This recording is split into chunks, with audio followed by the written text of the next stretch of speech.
Itu bedanya sama BPJS Kesehatan kalau di rumah sakit apa Pak Guntur? Sektor informal itu kalau kita sosialisasikan orangnya itu sangat gampang karena mereka dengan manfaat yang luar biasa tadi hampir tidak ada orang yang nggak tertarik dengan manfaat yang luar biasa dengan premi iuran yang sangat murah, orang sangat mudah untuk tertarik. Nah biasanya program sama manfaatnya kemudian BPJS Ketenagakerjaan dikomparasi kenaikannya sekitar 6%. Oh naik ya? Ya naik. Yang paling banyak apa Pak? Yang paling banyak tahun ini adalah kalau jaminan hari tua itu pasti paling banyak. Tapi kenaikan yang signifikan itu ada di jaminan kehilangan pekerjaan. Perbedaan penghasilan yang didaftarkan itu nanti dampaknya kepada jaminan kecelakaan kerja sebetulnya. Artinya apa? Santunannya, bukan pengobatannya. Kalau pengobatannya sama-sama aja ya. Tantangan kita itu di masalah kepatuhan sih. Kepatuhan itu gimana? Kan sebenarnya perusahaan itu harus melaporkan secara patuh. Berapa jumlah karyawannya ya harus dilaporkan semua gitu. Ada juga tuh masih kita temui.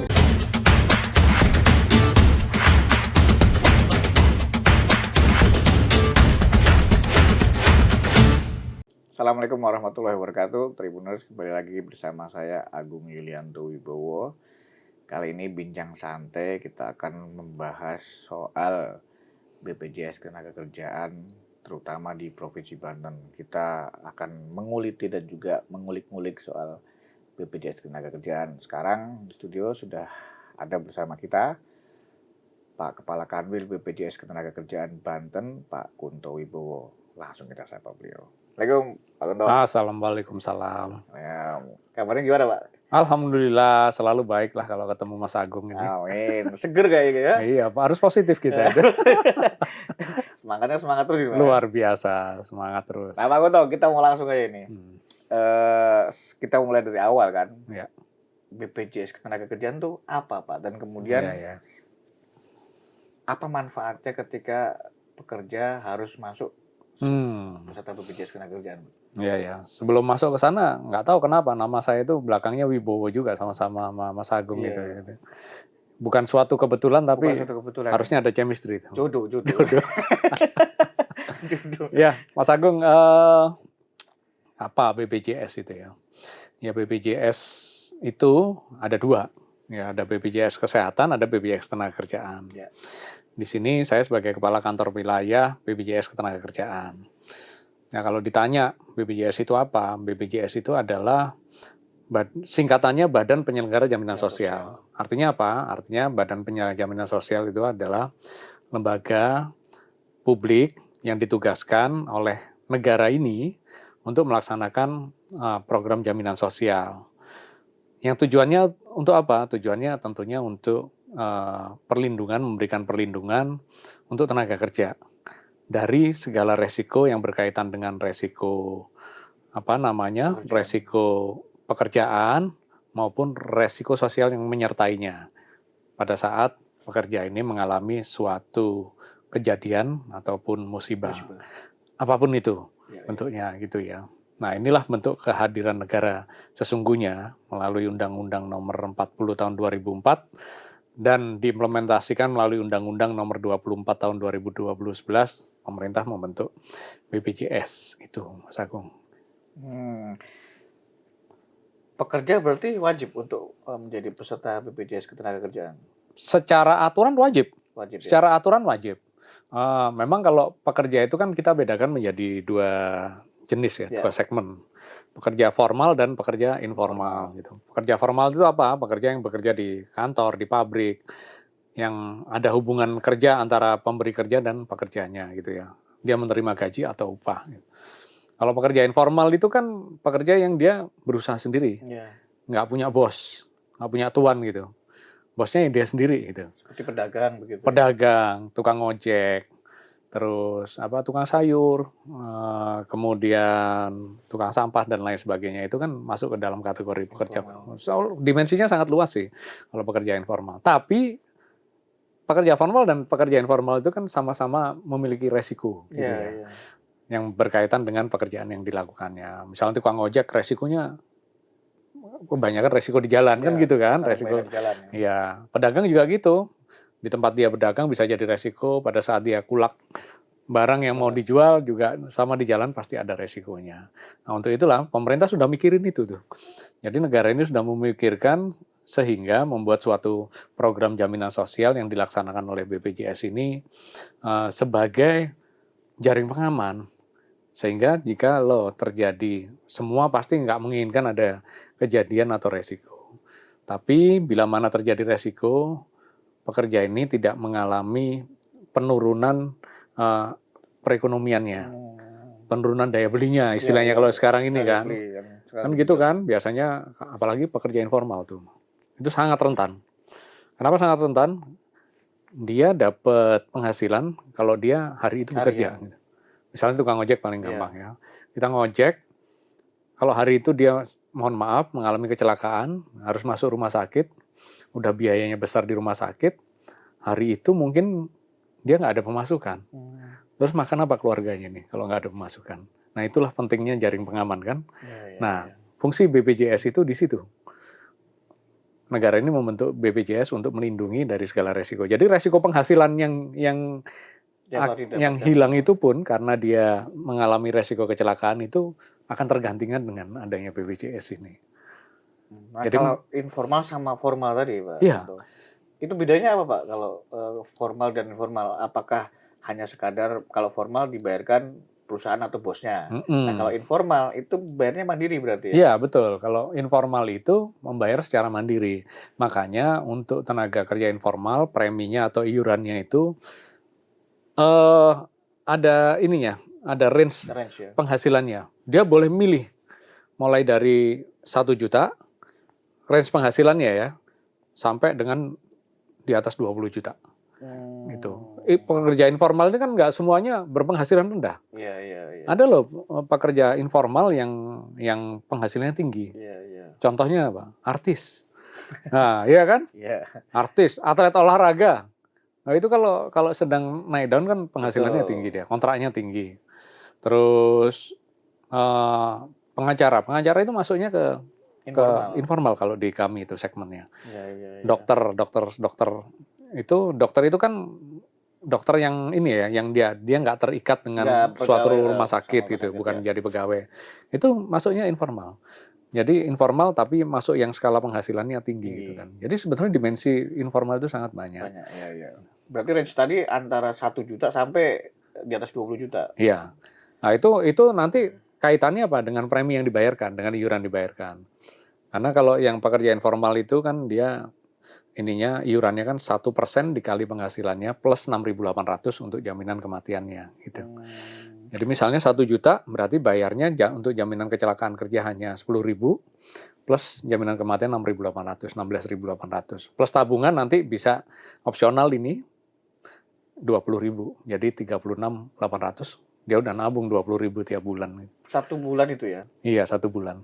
36 ribuan ya. Berarti kalau tadi kalau sudah kita berbicara pesertaan, program sama manfaatnya kemudian BPJS Ketenagakerjaan. Betul. Jadi secara umum BPJS Ketenagakerjaan ini diberikan tugas untuk menyelenggarakan 5 manfaat, Mas. Manfaat pertama adalah jaminan hari tua. Jaminan hari tua ini sifatnya seperti tabungan. Ya, yang tiap bulan kalau pekerja formal itu dipotong dari gajinya sebesar 2%. Kemudian ada tambahan dari perusahaan 3,7%, jadi setiap bulan menabung 5,7% dari penghasilan. Yang kedua, jaminan pensiun. Jaminan pensiun ini hampir sama JHT, tapi jaminan pensiun ini seperti ya mirip lah. Inilah negara menghadirkan jaminan pensiun untuk pekerja swasta. Kalau dulu kan hanya untuk ASN ya. Nah, sekarang swasta pun sudah dapat pensiun melalui BPJS Ketenagakerjaan. Yang kedua, jaminan kecelakaan kerja. Jaminan kecelakaan kerja itu melindungi orang mulai dari dia berangkat kerja dari rumah, keluar dari pagar rumah nih, udah dilindungi sampai dia bekerja, sampai dia kembali ke rumahnya, begitu masuk pagar rumah, udah nggak dilindungi. Itu yang ketiga, jaminan kecelakaan kerja. Yang keempat, jaminan kematian. Jaminan kematian itu untuk melindungi orang dari resiko kematian, baik kematian karena sakit, ya apapun penyebab kematiannya. Pokoknya meninggal pasti diberikan santunan. Santunan, ya. Santunannya berapa? 42 juta rupiah.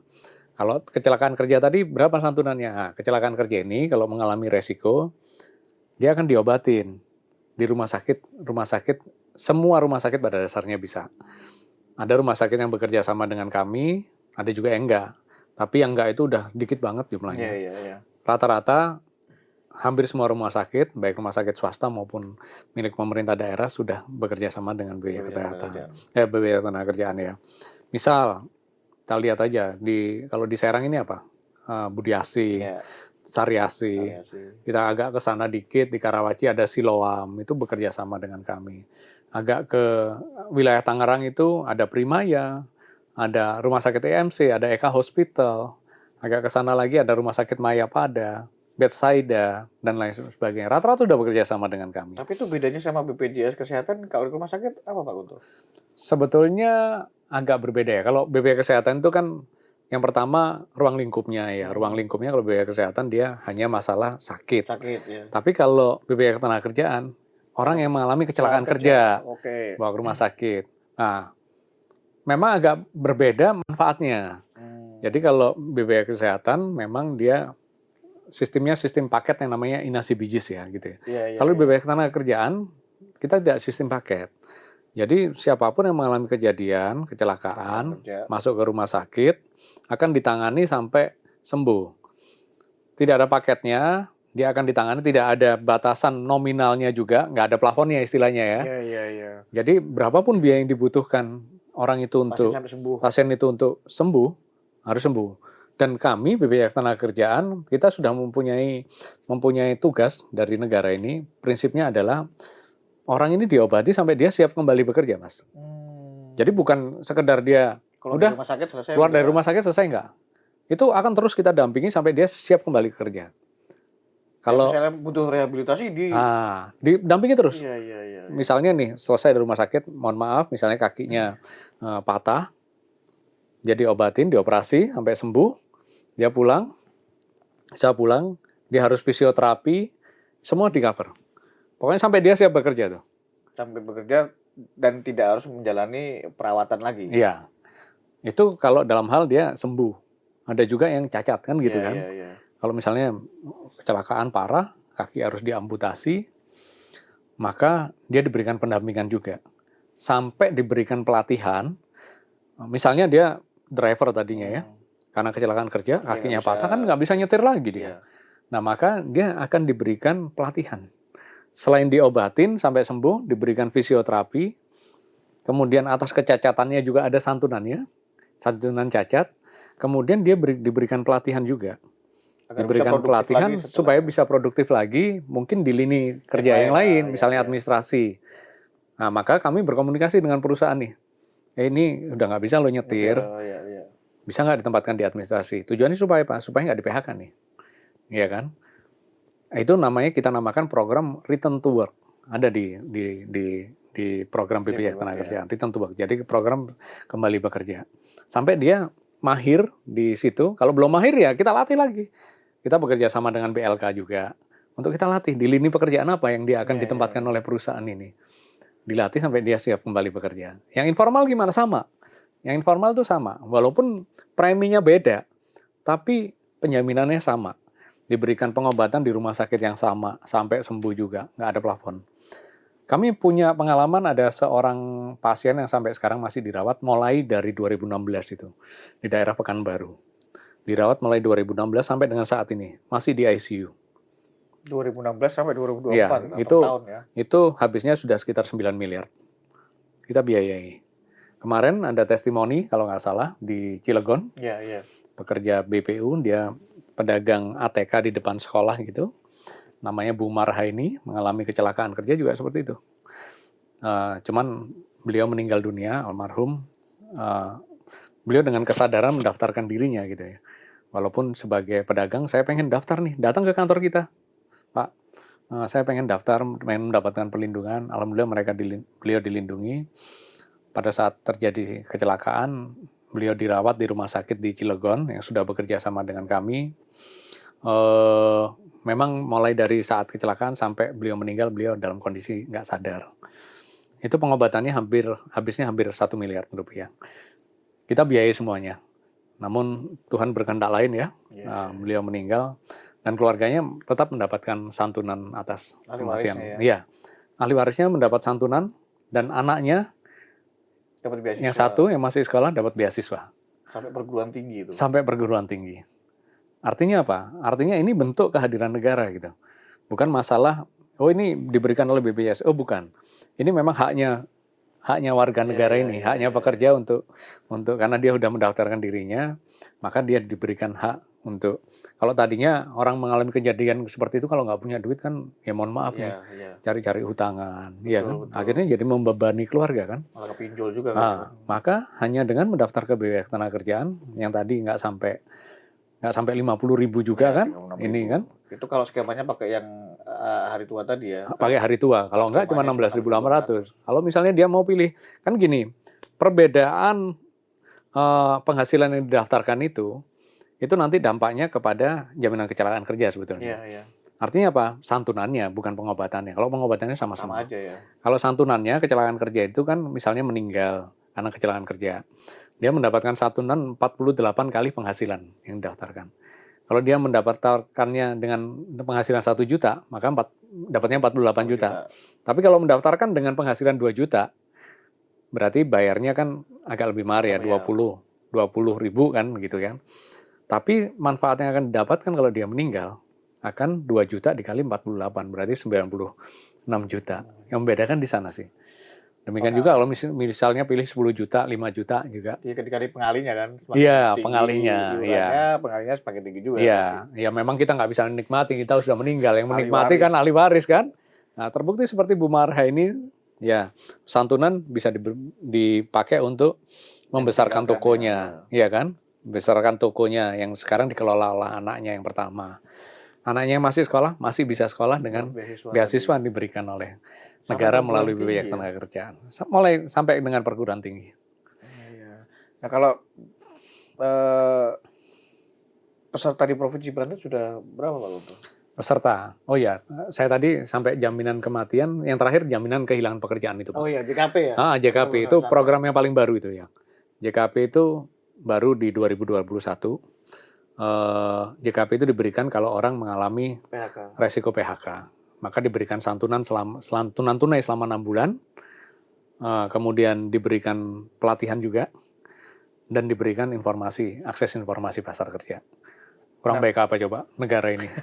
PHK program dapat ini. Uang. Iya, dapat uang selama. Kenapa 6 bulan? Nah, karena diharapkan selama 6 bulan ini kan selain dapat manfaat tunai untuk mengganti penghasilannya, dia diberikan pelatihan kerja juga. Iya. Nah, harapannya sebelum 6 bulan sudah bisa kerja lagi dia. JKP, Banten ini termasuk paling tinggi. Ya, luar biasa. Banten tahun ini 2023 dan 2024 JKP Banten termasuk yang tertinggi di Indonesia. Tertinggi. Klaim JKP tertinggi di Indonesia. Berapa Pak? Nomor 2 Jawa Barat, nomor 3 itu Jawa Tengah kemarin. Ya, apalagi ini ada opportunity Jawa Tengah. Sektor tekstil mulai ini. Nah, kalau di Banten lebih kepada alas kaki ya. Ada beberapa perusahaan sektor alas kaki yang mengalami selain pengurangan ada juga yang relokasi ke Jawa Tengah. Sehingga harus di PHK. Angkanya saya lupa, tapi termasuk yang tertinggi. Nah JKP itu kalau orang kena PHK, tapi otomatis mereka sudah peserta BPJS Ketenagakerjaan. Iya, otomatis. Kalau mereka kena PHK, dapat uang 6 bulan itu ya? Iya, uang tunai. Jadi diberikan manfaat tunai, uang tunai sebesar 45% dari penghasilannya dia selama 3 bulan. Kemudian 3 bulan berikutnya diberikan 25% dari penghasilannya dia. Penghasilan itu maksudnya gaji pokok atau THP Pak? TKP? Yang dilaporkan ke kami. Yang dilaporkan? Iya. Yang dilaporkan seharusnya take home pay. Nah, cuman ya masih ada aja yang mohon maaf, yang belum melaporkan penghasilan karyawannya sebagaimana mestinya. Akhirnya kan dirugikan kan kayak gitu tadi kan. Nah, gitu. Nah, tadi pertanyaannya ini ya, pertanyaannya berapa yang sudah menjadi peserta? Ya. Total ya peserta kita di segmen formal maupun informal itu kurang lebih 2,7 juta di Banten. Di Banten. Di Banten. Itu yang pekerja itu ya? Yang pekerja ya, pekerja formal maupun informal. Potensinya berapa? Sebetulnya kalau kita melihat data BPS, ada 5,94 juta data orang yang bekerja di Banten gitu ya. Jadi penduduk Banten ini yang masuk kategori bekerja itu 5,94 juta, hampir 6 juta ya. Iya, iya. Mungkin ada deviasi ya, mungkin antara 6 sampai 6,5 juta lah yang orang yang kerja nih ya. Yang sudah terdaftar 2,7 juta. Berarti sebetulnya masih 46%-an ya. Iya, masih 46%-an. 3 jutaan lah kalau yang belum. Ya, tapi itu kebanyakan memang sektor informal. Kalau sektor formal 90 sampai 95% udah daftar lah. Iya. Kalaupun ada yang belum daftar, biasanya yang dari sektor formal yang kecil mikro itu. Ya, Misalnya toko-toko itu kan masuk sektor formal ya untuk karyawannya ya. Ya. Misalnya ada UKM seperti di Banten ini kan banyak UKM itu ini ya, makanan minuman ya, kafe-kafe banyak. Nah, itu banyak juga yang belum daftar. Tapi kita lakukan pendekatan dengan upaya persuasif sih. Paling bisa mandiri gitu Pak ya? Ya, ada juga yang mandiri. Jadi memang yang gap yang terbesar itu, selisih yang terbesar itu yang pekerja informal tadi, yang belum mendaftarkan ya. Nah, ini yang memang kita butuh kerjasama juga dengan pemerintah daerah. Nggak mungkin kita bisa sendirian nih, Mas. Maka kita kerjasama dengan pemerintah daerah, dengan dinas terkait. Kami dengan dinas UMKM itu, kami juga sering mengadakan sosialisasi. Dengan dinas pariwisata juga. Kami sering mengadakan sosialisasi. Industri pariwisata kan sangat luar biasa ya di Banten ini ya. Kalau kita di luar Serang misalnya ke Tangsel. Tangsel itu yang namanya restoran segitu banyaknya. Iya kan? Kafe segitu banyaknya. Kita tengok kanan, tengok kiri, isinya kafe semua itu. Iya, makanya gitu. Itu sih. Nah, coverage tadi kan belum maksimal Pak ya. Betul. Nah, kendalanya apa nih kira-kira Pak Kunto? Kendalanya lebih kepada sosialisasi ya. Tapi gini, sektor informal itu kalau kita sosialisasikan orangnya itu sangat gampang karena mereka dengan manfaat yang luar biasa tadi, hampir tidak ada orang yang nggak tertarik. Dengan manfaat yang luar biasa, dengan premi iuran yang sangat murah, orang sangat mudah untuk tertarik. Nah biasanya nih pembayaran iuran lanjutnya ini yang seringkali orang lupa. Atau mungkin karena murah kali ya. Jadi ntar aja lah sekalian rapel gitu ya. Akhirnya orang nggak udah ntar sekalian. Akhirnya lama-lama lupa gitu kan. Nah, gara-gara lupa begitu terjadi sesuatu resiko nggak bisa di-cover, Mas. Nggak bisa. Nah, itu kejadian tuh banyak terjadi di wilayah Banten, terutama di Serang.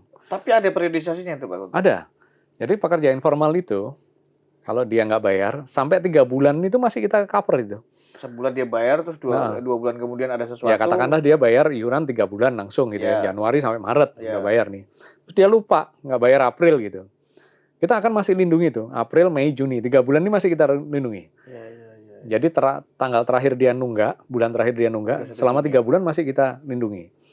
Nah tinggal nanti kalau dia pengen dapetin manfaat, dia harus bayar tunggakannya ini. Misalnya nunggak 3 bulan dia, masih gitu. Tapi begitu bulan keempat, ini udah hilang, angus. Udah hangus. Jadi udah nggak terlindungi lagi di bulan keempatnya gitu ya. Nah maka ini yang sering terjadi. Lebih dari periode tadi. Iya, nah dia merasa saya punya ini, misalnya kejadian meninggal. Ada beberapa kasus di Lebak, di Pandeglang, di Kabupaten Serang itu sering terjadi itu. Orang taunya, dia udah pernah daftar kok. Tiba-tiba datang ke kita, Pak ini ada kartunya nih Pak. Saya mau ngeklaim jaminan kematian 42 juta. Setelah kita cek, ini udah lama nggak bayar gitu kan. Udah lama nggak bayar. Nah kan kasihan kan, akhirnya nggak dapat manfaat gitu. Jadi untuk itu saya sering melakukan sosialisasi kerjasama dengan teman-teman media juga untuk menghimbau orang supaya daftar dan bayar tepat waktu, bayar secara aktif gitu ya, sehingga bila terjadi resiko tetap ada tetap tercover gitu. Padahal kalau baru daftar sebulan terus kena resiko sebulan kemudian tetap ditanggung Pak ya. Jangankan sebulan kemudian, sehari aja. Misalnya nih jam 10 kita daftar, hari apa? Hari Kamis. Jam 10 kita daftar tanggal 7 November. Nanti mohon maaf misalnya jam 12 ada kejadian, ya kita cover. Itu kita cover. Iya, iya, Gitu. iya, iya. Jadi nggak ada delay time. Jadi begitu didaftarkan di saat itu juga dia sudah mendapatkan perlindungan di kita. Berarti kalau informal tadi yang 16.800, misalnya ada sesuatu hal yang menyebabkan dia kemudian meninggal dunia, jam 10 dia mendaftar, jam 12 Iya. dia meninggal, dapat tetap santunan 42 juta ya? Dapat tetap santunan 40 juta sepanjang dia mendaftarkan dengan cara yang benar, dengan syarat-syarat yang benar gitu ya. Oke, nah kembali tadi syarat dan cara yang benar. Nah. Bagaimana cara mendaftar menjadi BPJS Ketenagakerjaan yang baik dan benar? Ya. Sebenarnya kalau syarat daftar itu, Mas Agung, itu nggak terlalu rumit ya. Iya, iya. Syarat daftar itu yang jelas satu, dia punya KTP, ya kan? KTP yang dengan NIK yang valid gitu ya. Yang kedua, dia harus punya pekerjaan atau aktivitas perekonomian gitu. Oke. Pekerjaan itu kan biasanya ada timbal baliknya ya. Dia mengerjakan sesuatu, dia dapat Bayaran. penghasilan Iya. gitu. Tapi ada juga yang sifatnya bukan gaji gitu ya, tapi sifatnya aktivitas perekonomian itu bisa aja timbal baliknya nggak dalam bentuk uang kan, bisa dalam bentuk lainnya juga Iya, kan, iya, misalnya apakah dalam bentuk sembako atau dan lainnya, dia mendapat timbal balik, tapi dia ada aktivitasnya gitu ya, iya kan? Misalnya nih aktivitas perekonomian itu apa? Ya orang dagang itu aktivitas perekonomian gitu. Orang Ojek jadi petani, itu kan jadi nelayan itu tuh. semua aktivitas perekonomian. Intinya untuk menghasilkan sesuatu, walaupun sebetulnya belum Bukan tentu dalam bentuk uang gitu. Tapi dia punya aktivitas. Iya. Gitu. Dan yang ketiga, ya dia membayar premi, Iya. membayar iurannya itu secara tertib gitu ya. Ini syaratnya 3 ini aja. Nah kalau yang formal, yang mendaftarkan ya kantornya, berarti kan iya. pemberi kerjanya. Kalau informal ya dirinya sendiri. Daftarnya lewat mana? Bisa ke kantor kita, bisa melalui aplikasi JMO, kan kita sudah online sekarang. Bisa lewat Indomaret, bisa lewat Alfamart, banyak kanal-kanalnya. Dan yang terakhir melalui agen-agen yang kerjasama dengan kita. Kita punya namanya agen perisai. Nah, ini yang banyak ada di desa-desa, di pasar-pasar, agen perisai yang mendaftarkan. Dibantu itu juga bisa. Kita bekerja sama juga dengan Briling. Kita bekerja sama juga dengan PT Pos, yang agen pos itu bisa mendaftar di sana. Banyak. Kalau kanal pendaftarannya banyak sih. Ya. Nah sekarang cara klaimnya gimana kan? Klaimnya. Kan tadi syaratnya 3 itu ya. Dia yang punya utama ya. KTP, punya pekerjaan atau aktivitas ekonomi, dan yang ketiga dia bayar premi. Usianya berapa itu Pak maksimal? Usianya maksimal 65 tahun. Pada saat daftar pertama kali. Berarti kalau sudah 65 nggak bisa? Kalau udah 65 nggak bisa. Oh, berarti di bawah 65 ya? Di bawah 65. Ini untuk yang informal ya. Kalau formal, selama dia masih dipekerjakan masih bisa. Kalau informal, maksimal 65 tahun. Ya, ibaratnya di atas 65 tahun orang udah nggak produktif ya mungkin ya. Gitu. Mungkin itu pertimbangannya dari negara dulu. Nah sekarang syarat klaimnya gimana? Syarat klaimnya yang jelas, ini yang 3 tadi, yang pendaftaran tadi harus benar.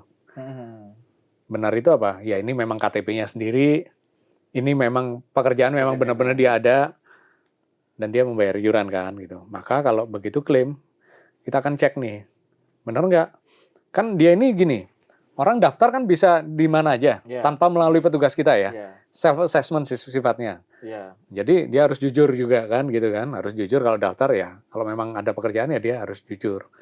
Walaupun kita itu tanpa seleksi kan. Iya, betul. Harus diperiksa nih. Kalau di asuransi kan diperiksa dulu, kamu punya sakit apa nih? Iya kan? Dicek riwayat. Nah, nanti preminya biasanya disesuaikan dengan jenis penyakitnya dia kan. Nah, kalau kita kan nggak ada, Mas. Cuman sifatnya self-assessment, dia harus jujur. Jangan lupa ini program negara loh, gitu kan. Sama kayak pajak itu kan self-assessment kan, menghitung sendiri kan, tapi harus jujur. Kalau sewaktu-waktu nggak jujur, kita periksa, kena. Ya, kita kenakan. Sama seperti itu. Ada beberapa kasus yang sering terjadi, orang nggak jujur. Ternyata pada saat dia mendaftar, dia kondisinya udah sakit berat. Nggak ada pekerjaan berarti kan, nggak ada aktivitas perekonomian berarti. Nah dia sakit, udah di ICU, udah di tempat tidur. Nah ada yang tahu didaftarkan gitu kan. Ada yang seperti itu. Padahal kan cara mendaftar tadi syaratnya harus punya pekerjaan, harus punya aktivitas. Ya. Kalau dia saat didaftarkan dia ternyata sudah kondisi sakit berat, mohon maaf, terus baru didaftarkan, ya kita nggak akan bayar yang seperti ini. Jadi pada saat dia didaftarkan harus jelas. Biasanya kita lakukan cek kasus. Jadi begitu ada klaim masuk, Pengecekan. wawancara kan? Ya, wawancara nih yang klaim ahli warisnya kan biasanya kita lakukan pengecekan. Kalau benar, ya udah kita bayar, nggak ada masalah. Kalau nggak benar ya kita nggak bayar. Nah, dokumennya apa aja yang dibutuhkan? Yang jelas ahli warisnya harus datang sendiri. Ahli waris itu kan bisa suami atau istrinya atau pasangannya kan. Bisa juga kalau suami istri udah nggak ada, bisa ke anaknya. Kalau nggak punya anak, bisa orang tuanya. Gitu. Kerabat dekatnya. Iya, Tapi kalau itu butuh surat kuasa nggak sih, Pak? ada. Ada. Jadi dokumennya nanti berupa surat kematian, yang jelas ya akta kematian dari Dukcapil itu. Yang kedua surat keterangan waris dari pejabat setempat, dari kelurahan atau dari kecamatan yang mengeluarkan. Yang ketiga, yang sifatnya administratif banget itu ya harus ada buku tabungan karena kita nggak bayarkan secara cash gitu. Sebenarnya itu aja sih, syaratnya mudah banget kok. Gitu. Tapi kalau bukan keluarganya bisa diwakilkan orang lain yang bukan keluarga misalnya. Tidak bisa. Tidak bisa. Tidak bisa. Walaupun pakai surat kuasa. Walaupun pakai surat kuasa. Maksudnya apa pengurusannya nih? Pengurusan untuk klaimnya tadi, Pak. Oh, kecuali lihat kondisinya dulu. Lihat kondisinya. Misalnya ahli warisnya nih. Iya. Oh, masih ada istrinya atau suaminya. Cuman dia kondisi lagi sakit. Sakit nggak bisa. Nggak bisa bangun. Iya. Nah, maka laporkan aja ke kita. Nanti kita yang akan menindaklanjuti ke rumah. Jadi kita akan jemput bola. Sampai ke sana kita ininya. Yang penting bukan orang lain ya. Kalau misalnya itu orang lain di luar keluarganya tetap nggak bisa ya. Kalau kondisinya tadi misalnya, ternyata keluarganya begini-begini ya, akhirnya yang datang petugas BPJS. Iya. Ya. Kalau ada kondisi-kondisi yang nggak memungkinkan ahli waris untuk datang, ya kami yang akan datang ke sana. Kami akan atur penjadwalannya. Iya. Banyak juga kok kasus seperti itu. Sering kita. Kalau udah kayak gitu kan kadang yang nggak bisa dipertanggungjawabkan juga bisa. Iya. Celahnya di situ ya, Pak? Iya, betul. Iya. Yang jelas itu. Karena ini program negara, orang yang mendaftar harus jujur juga. Iya. Karena tanpa seleksi kan, harus jujur. Biasa ketidakjujuran itu kebanyakan karena apa? Karena masalah pekerjaan. Dia udah sakit berat, nggak punya aktivitas, nggak mudah aktivitas, dia langsung daftarin. Ada juga yang belum sampai sebulan begitu daftarin terus meninggal. Banyak juga kasus seperti itu. Nah, kasus-kasus seperti ini biasa kita lakukan pengecekan. Nah, klaim itu berapa lama, Pak, untuk proses pencairannya? Sebetulnya kalau sepanjang dokumen lengkap, kalau klaim JHT itu maksimal 3 hari sudah harus kita transfer. Kalau jaminan hari tua ya. Hari tua. Kalau jaminan kematian itu sepanjang berkasnya lengkap, kita sudah punya SLA itu 5 hari kerja maksimal. Harus dibayarkan ya jaminan kematian. Kalau jaminan kecelakaan kerja kita sudah bekerja sama dengan rumah sakit kan. Iya. Jadi biasanya nggak ada SLA-nya, jadi tinggal kita tagihan ke dari rumah sakit. Yang tagih. Nah, rumah sakit yang nagih ke kita. Kecuali nanti kalau ada santunan-santunan lainnya. Misalnya kalau orang kecelakaan kan kita berikan penggantian penghasilan tadi, Mas. Ya, selama dia nggak kerja nih. Oh, ada itu juga? Ada. Jadi selain diberikan pengobatan, diberikan juga penggantian penghasilan selama dia nggak bisa kerja. Misalnya dia dirawat di rumah sakit dan dia recovery di rumah selama 3 bulan. Maka diberikan tuh, Mas. Penggantian penghasilannya dia selama 3 bulan. Besarnya sama dengan yang dibayarkan perusahaan? Besarnya sama. Besarnya sama? Iya, pokoknya besarnya sesuai dengan yang dilaporkan ke kita. Iya. Kalau misalnya perusahaan melaporkan, ini Pak Agung ini karyawan saya penghasilannya sebulan 10 juta. Gitu. Iya. Maka kita akan berikan penggantian 10 juta digantinya ke perusahaan ya. Oh, di perusahaan, iya. bukan karyawan. Karena kan karyawannya, kecuali kalau perusahaan nggak bayar ke Pak Agung selama perawatan itu. Saya kira perusahaan ngasih. Nah, ini yang perusahaan kan. Ini yang pekerja formal. Iya. Nah, kalau pekerja informal, siapa yang memberikan, Mas? Kan perusahaan, nggak ada perusahaan ya. Nggak ada pemberi kerjanya. Akhirnya BPJS yang memberikan itu. Maka itu. Hitungannya berdasarkan? Berdasarkan yang upah yang dipilih dia tadi. Penghasilan yang dia pilih tadi. Mau yang minimal 1 juta. Ya, intinya dapatnya minimal 1 juta. Iya. Nggak bisa kurang itu kan? Iya. Tetap minimal 1 juta. Betul. Kan? Yang jelas, selain pengobatan, sampai dengan dia sembuh, sampai dia beraktivitas lagi, diberikan juga penggantian penghasilan. Itu baru manfaat-manfaat yang ini ya, manfaat-manfaat yang apa namanya, yang betul-betul manfaat yang berkaitan dengan resiko. Tapi manfaat-manfaat lain yang diberikan BPJS Tenaga Kerjaan juga kita juga punya manfaat layanan tambahan. Dalam bentuk apa? Dalam bentuk pinjaman perumahan untuk punya rumah. Nah, ya. Jadi pekerja yang belum punya rumah bisa mengajukan pinjaman melalui mekanisme BPJS Ketenagakerjaan, tapi BPJS Ketenagakerjaan juga bekerja sama dengan bank, Ya. baik bank daerah maupun bank pemerintah untuk bisa memberikan pinjaman itu. Nanti kita berikan rekomendasi. Nah, perumahan itu agak aneh juga nih. Syaratnya apa itu Pak kalau misalnya dari peserta BPJS Ketenagakerjaan? Syaratnya masa kepesertaan minimal 1 tahun. Minimal 1 Ya, tahun. memang yang program perumahan ini baru diberikan kepada pekerja sektor formal. Iya. Ya, informal belum, karena regulasinya peraturan pemerintahnya bicara seperti itu. Kalau nanti dibuka ya bisa juga, gitu. Nah, pekerja formal ini syaratnya hanya itu sebetulnya. Dia 1 tahun kepesertaan, kemudian perusahaannya tempatnya dia bekerja tertib membayar iuran. Yang ketiga, ya gajinya cukup, masih cukup untuk ngangsur, gitu kan. Ya kan ada BJking dan macam-macam. Biasanya tadi, kan? gitu. Nah, yang banyak ditolak, yang ngajukan banyak. Yang ditolak juga rupanya banyak nih di Banten ini. Karena apa? Karena BJking. Iya. Plafonnya berapa itu Pak kalau perumahan? 500 juta. 500 juta. 500 juta. Kalau wilayah sini cukup lah ya, wilayah Serang gitu. Tapi kalau harga rumah 1 miliar dia ngajukin untuk itu bisa. 500 bisa ya? Biasanya dikombinasi nanti oleh bank. Ya. Jadi yang 500 juta pakai mekanisme BPJS Ketenagakerjaan. Karena kan bunganya berbeda ini nanti. Bunganya ada bunga subsidi dari BPJS Ketenagakerjaan. Yang 500 juta pakai komersial biasa. Iya. Gitu, pakai kredit. Skema bunga BPJS Ketenagakerjaan untuk perumahan berapa persen? Kita itu gini, kita tergantung BI rate ya. Nah, biasanya maksimal bank mengenakan 3% plus BI rate. Gitu. Berarti kalau BI rate-nya 5% katakanlah ya, berarti ininya 8%. Iya kan? Totalnya 8% nih. Betul. Tapi ini bisa sampai 20 tahun loh. Ya. Kalau bunga komersial bank itu kan memang kecil. Awalnya setahun doang, iya kan? Misalnya ada promo nih kan. Oh, ini pemilikan KPR. 1,5%. Iya, cuman 2%. Tapi setahun aja. Setelahnya, apalagi benjol gitu. Kalau BI rate itu kan kemungkinan turun juga, naik turun kan? Iya, naik turun. Tapi range-nya kan di bawah 10%. Betul. 10 basis point kan? Iya.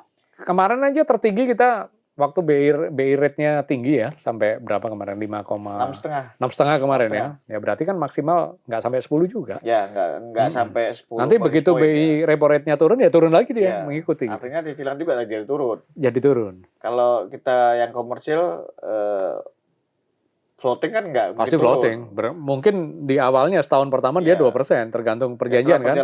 Bisa di atas 12%. Nah, tapi kalau misalnya ada yang menggunakan pertama ini, promo yang bank tadi kecil, 1%, setahun dia cuma 1%. Di take over, dialihkan. Boleh. Bisa ya tuh? Bisa. Kita kombinasikan seperti itu bisa. Iya. Jadi pertama dia pakai mekanisme memanfaatkan yang promo murah tadi kan. Nah, terus nanti baru dialihkan. Tapi jangan lupa, biasanya kan ini nanti ada biaya-biayanya lagi yang dikenakan oleh pihak bank ya. Misalnya apakah ada biaya administrasinya lagi, atau ada pajaknya lagi, kan kita nggak tahu itu. Biasanya ada biaya-biayanya itu. Tapi BPJS Ketenagakerjaan juga berarti bekerjasama dengan pengembang ya, properti? Iya, kita bekerjasama dengan pengembang. Rata-rata sepanjang properti itu sudah bekerjasama dengan bank, sudah pasti bisa. Jadi kredit itu selain diberikan untuk KPR, keperluan KPR, bisa juga untuk uang mukanya aja. Gitu. Nah, ini kan kredit kepemilikan rumah ini diberikan diutamakan untuk yang belum punya rumah. Terus yang udah punya rumah gimana? Bisa mengajukan kredit renovasi rumah maksimal 200 juta rupiah. Itu bunganya juga bunga sangat bersahabat lah. Banyak mengajukan tapi Pak? Banyak sekali. Justru yang paling banyak mengajukan kredit renovasi rumah. Terus buat pengembang juga ada juga nih. Pengembang yang misalnya dia mungkin kalau skalanya yang besar-besar kayak yang di Tangsel sana udah pengembang besar ya. Kalau di kita wilayah di Serang ini kan banyak ya pengembang yang skala lokal gitu. Kalau kesulitan dana untuk penyediaan rumah bisa mengajukan juga ke BPJS Ketenagakerjaan. Tapi kalau itu yang sudah jalan. Iya. Kalau yang belum jalan pengen usaha jadi ya sepanjang dia punya ini ya, punya lahan. yang jelas, lahannya jelas miliknya dia, dan dia punya izin usaha PT, minimal PT, kita akan berikan. Yang jelas itu tadi ya, planningnya jelas, akan diperuntukannya jelas. Nanti kan ada verifikasinya dari bank juga kan. Nah itu nanti kita berikannya maksimal 80% dari total nilai proyeknya. Sesuai RAB-nya dia ya. Nah jadi skema ini bisa bukan hanya untuk pekerja saja, tapi juga untuk perusahaan pengembangnya gitu. Tujuannya supaya apa? Mengurangi backlog perumahan tadi, memenuhi backlog perumahan tadi. Kan 3 juta rumah juga ini. Ya, nah ini kan memang kita diminta pemerintah untuk bisa menyiapkan itu juga untuk membantu pekerja-pekerja yang belum punya rumah ini bisa punya rumah. Di Cikandi itu beberapa saat yang lalu, akhir 2023 kalau nggak salah, saya survei ke salah satu, saya lupa ya di kecamatan mana itu ya. Ada penyediaan di sana rumahnya murah banget tuh, cuma 200 juta, itu banyak yang ngambil juga itu. Yang ngambil juga. Rata-rata kan banyak rumah 168 juta, Pak. Iya, banyak ya. Masih banyak di 168 juta di kota. Nah, itu bisa tuh kalau misalnya karyawan-karyawan yang ada di sini mau ambil rumah, bisa mengajukan skema itu. Yang penting pastikan nggak kena BI checking gitu aja. Ya, kalau sekarang BI checking apa namanya? Slik OJK kali ini.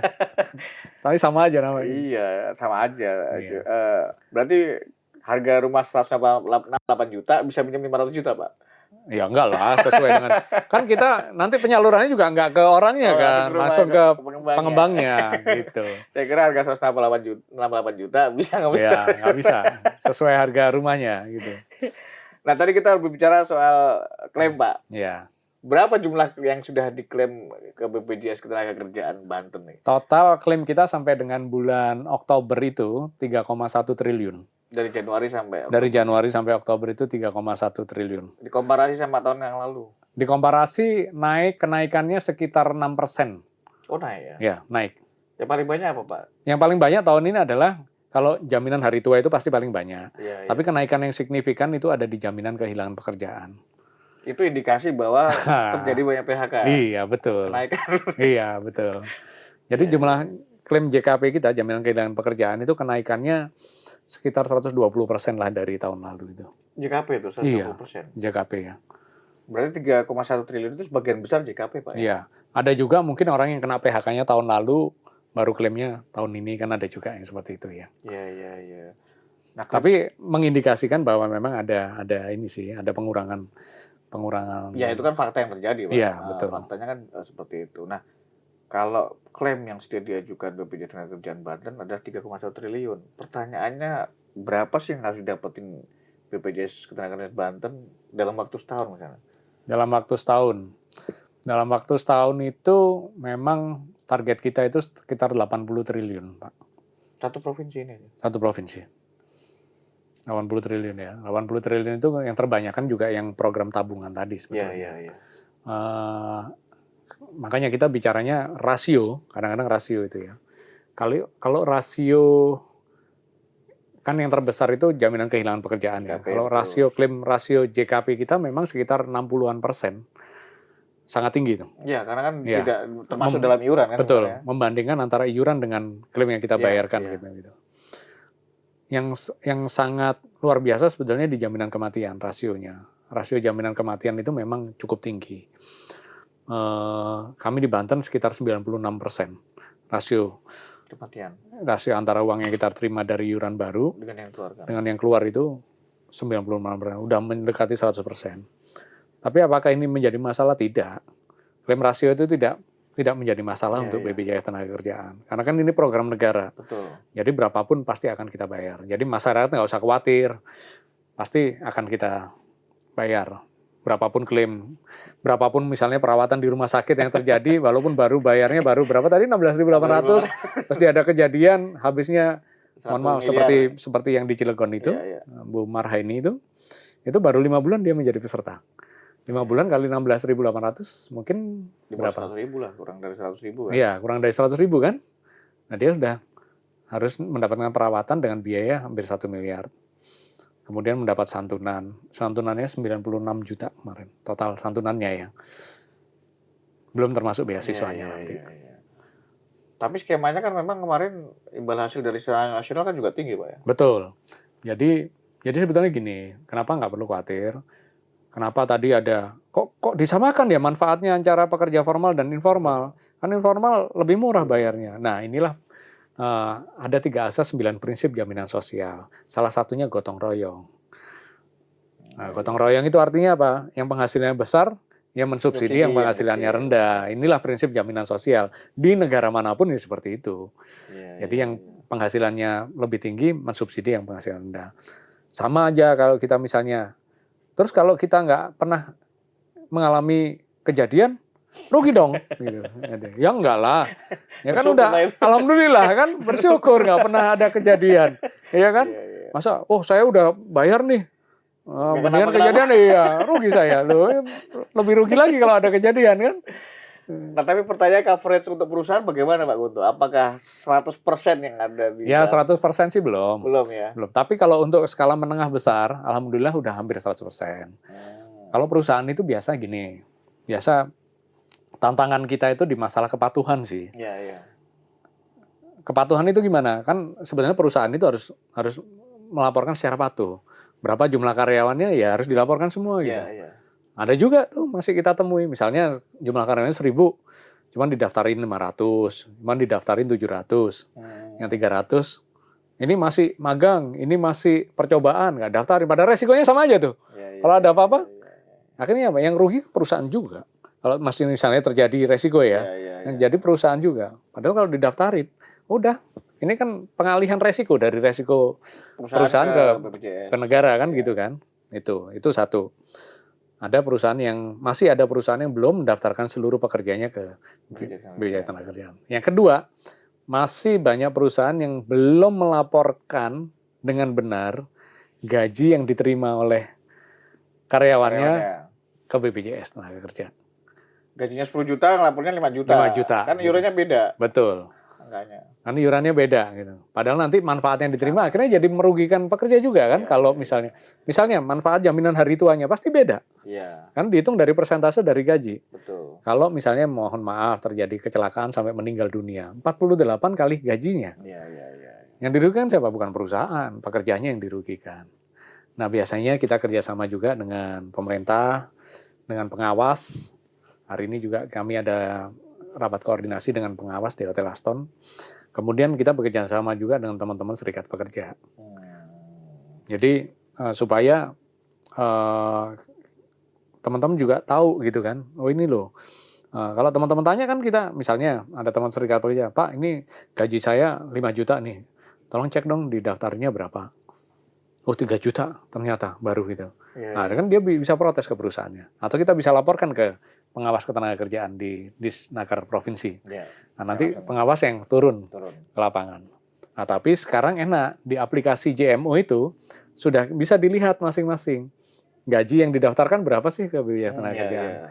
Saya juga pakai kok. Nah kan kelihatan kan, oh ini gaji saya nih. Gaji saya, saya 10 juta cuman baru... Kasih 200 ribu doang. Rugi dong. Nah Pak Guntur, tadi kan klaim 3,1 triliun, terus kemudian sebagian besar itu adalah JKP. Artinya kan klaim... Maksudnya gini ya, yang 3,1 triliun itu berarti yang terbanyak adalah klaim jaminan hari tua. Tapi yang mengalami peningkatan adalah klaim JKP dari tahun sebelumnya ya. Oke, berarti kan itu ada peningkatan juga klaim yang mendatangi kantor BPJS Tenagakerjaan. Kan apakah itu berpengaruh soal tadi waktu klaim atau bagaimana, dan apa yang dilakukan BPJS Tenagakerjaan untuk mengantisipasi itu? Ya, terima kasih Mas. Nah ini memang yang jadi tantangan kami di BPJS Tenagakerjaan, terutama di wilayah Banten Lama ya, Serang, Pandeglang, Lebak, Cilegon dan lain sebagainya. Walaupun kami punya kantor-kantor di masing-masing kabupaten kota itu, tapi yang jadi tantangan kita memang begitu banyak orang yang datang ke kita dan literasi mengenai penggunaan aplikasi digital masih sangat rendah. Jadi ada 2 tantangan kita. Yang pertama tentunya bagaimana kita harus terus mensosialisasikan penggunaan aplikasi digital itu, sehingga orang nggak perlu datang ke kantor kita, nggak perlu jauh-jauh datang dari rumah dari daerahnya harus pakai BBM, resiko lagi kalau ada apa-apa di jalan, ya pakai bisa aplikasi digital. Yang kedua, tantangan orang yang datang ke kantor. Gimana caranya? Kalau tadi belum berhasil dengan aplikasi digital, maka harus kita layani kan. Betul. Sementara karyawan kita jumlahnya segitu-gitu aja kan. Karena kita ini kan institusi lembaga negara kan, ada keterbatasan juga dalam penyediaan sumber daya. Maka kita lakukan inovasi-inovasi juga. Memang kebanyakan 80% sih orang yang datang ke kantor kita itu kan untuk klaim JHT dan tanya informasi. Ya. Yang terbanyak itu sebetulnya. Orang nanya doang, atau orang klaim. Gitu. Nah, kami sudah petakan itu. Dan kami sudah membuat inovasi, kita punya program gerakan Senyum 30 namanya. Gerakan Senyum 30 itu bukan senyum 30 kali gitu. Senyum 30 itu, ini, senyum itu ada singkatannya sebetulnya. Oh gitu. Senyum itu singkatan dari semua ikut melayani peserta selama 30 menit. Oh berarti bayarnya 30 menit, ya, bukan senyum jadi 30 menit. semua menyambut peserta dalam 30 menit. Di cabang pertama, di semua cabang. Jadi 30 menit pertama dari jam 8, itu seluruh karyawan yang ada di kantor, itu akan turun untuk melayani semua peserta. Ya. Kan itu. Jadi dari 100% orang datang, itu 60% ya, sebenarnya orang tanya-tanya aja tuh Mas. Iya. Cara klaimnya gimana, cara daftar gimana. Nah, saya merasa salah juga. Kadang-kadang orang butuh tanya tanya aja, dia harus ngantri sampai 2 jam, sampai 3 jam. Ada yang sampai, kalau lagi rame nih, di awal bulan biasa rame. Ada orang ngantri sampai 5 jam gitu. Jangan sampai orang nggak menunggu lama, iya. Tapi kemudian cuma nanya aja. Akhirnya alhamdulillah kita bikin atas kesepakatan bersama teman-teman. Jadi dalam 30 menit di pagi hari itu bukan hanya rekan-rekan saya yang bertugas di pelayanan saja yang melayani peserta, tapi semua yang ada di kantor itu, termasuk kepala cabangnya, harus ikut melayani peserta. Tujuannya supaya apa? Supaya orang-orang yang ini tadi, yang informasi, hanya sekedar butuh informasi, antri lama gitu kan. Terbukti kan, setelah dilayani, 5 menit udah selesai dia pulang. Nggak perlu nunggu gitu kan.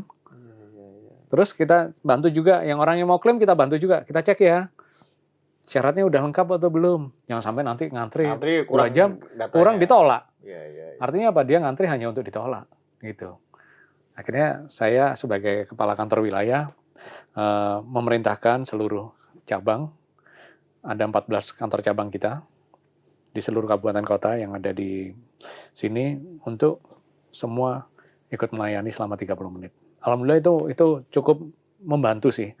Kalau kita lihat di kantor cabang Serang yang ada di depan kantor Radar itu sekarang ya relatif sudah terurai ya. Dulu katanya mulai sampai jam 3 pagi gitu kan. Orang udah ngantri, sebetulnya nggak perlu. Jadi nggak ada pembatasan. Jadi jam berapapun akan dilayani. Sampai malam pun akan kita layani. Itu tiap hari ya? Tiap hari. Setiap hari, iya. Setiap hari. Bahkan sekarang saya perintahkan teman-teman itu setiap hari Sabtu turun ke sentra-sentra ekonomi, sentra-sentra keramaian, misalnya di pasar atau lagi ada pameran apa. Teman-teman di kantor cabang itu saya suruh turun. Kita punya program weekend service namanya untuk sosialisasi. Sekaligus pendaftaran juga? Sekaligus pendaftaran, iya. Biasanya kita ajak perisai, agen perisai kita yang ada di sana. Lumayan juga Sabtu ya Pak ya? Hari Sabtu. Minggu nggak sekalian? Ya kan waktunya istirahat dong. Tapi karyawan kita berganti-gantian gitu ya. Kalau yang hari Sabtu itu bergantian. Ya shift-shiftan lah ya. Hari Minggu pertama siapa, Minggu kedua siapa, supaya nggak mengganggu dengan keluarganya juga kan. Karena nggak apa-apa, ini kan tugas, memang tugasnya diberikan negara untuk BPJS Tenagakerja untuk mensosialisasikan terus. Nah saya memahami tadi literasi orang mengenai jaminan sosial masih rendah, terutama di Banten. Literasi orang mengenai penggunaan perangkat digital juga masih rendah. Maka gimana lagi caranya? Saya harus terjun langsung. Saya harus bekerja sama dengan media. Saya harus bekerja sama dengan Pak Agung juga kan untuk bisa mensosialisasikan ini gitu. Itu sih program-program kami, program-program saya sebagai kepala kantor wilayah. Dan tentunya yang paling penting kami nggak bisa bekerja sendirian.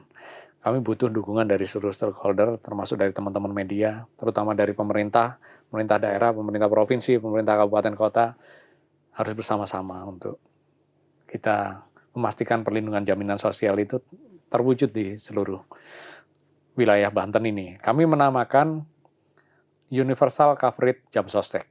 Jumlah coverage ya. Ya. Kalau di BPJS Kesehatan ada Universal Health Coverage. Coverage. Kalau kami di BPJS Ketenagakerjaan Universal Coverage Jam Sostek. Udah berapa persen tadi? UCJ. Baru 46%. Baru 46%. Masih banyak tantangan. Masih banyak tantangan. Tapi alhamdulillah kita sudah mulai mendapatkan dukungan lah ya dari pemerintah daerah, dari DPRD juga. Saat ini kami sedang dalam proses penyusunan perda yang memastikan pelaksanaan jaminan sosial di Provinsi Banten ini terlaksana dengan baik. Iya. Oke. Aku tuh ada nggak yang harus disampaikan kepada masyarakat Banten? Ya, sebagai closing statement, Ya. saya ingin menyampaikan kepada seluruh pekerja di Provinsi Banten, bekerja di bidang apapun, Bapak Ibu bekerja di manapun, bekerja sebagai apapun, pastikan mendaftarkan diri ke dalam program jaminan sosial BPJS Ketenagakerjaan melalui seluruh kanal-kanal yang ada. Baik datang langsung ke kantor kita, melalui agen-agen perisai yang ada di beberapa wilayah, atau melalui kanal-kanal yang bekerja sama dengan kami seperti di Indomaret, di Alfa, melalui agen Briling, dan lain sebagainya. Pastikan diri Anda terlindungi sehingga Anda semua nanti terbebas dari resiko yang mungkin terjadi pada saat Bapak dan Ibu bekerja. Sehingga bekerja lebih tenang, produktivitas juga akan semakin meningkat. Komitmen kami akan melayani dengan sepenuh hati, kita akan layani peserta kami dengan penuh senyuman. Demikian Mas Agung, terima kasih. Terima kasih atas kehadirannya Pak Kunto. Terima kasih. Semoga tetap semangat, sehat, Amin, dan amin. selalu senyum 30S. Luar Ini biasa. tiap hari tapi senyumnya. Harus tiap hari gitu. Oke, Tribuners, itu dia obrolan kita bersama Kepala Kanwil BPJS Ketenagakerjaan Provinsi Banten, Pak Kunto Wibowo. Semoga bisa teredukasi. Wassalamualaikum warahmatullahi wabarakatuh. Waalaikumsalam warahmatullahi wabarakatuh.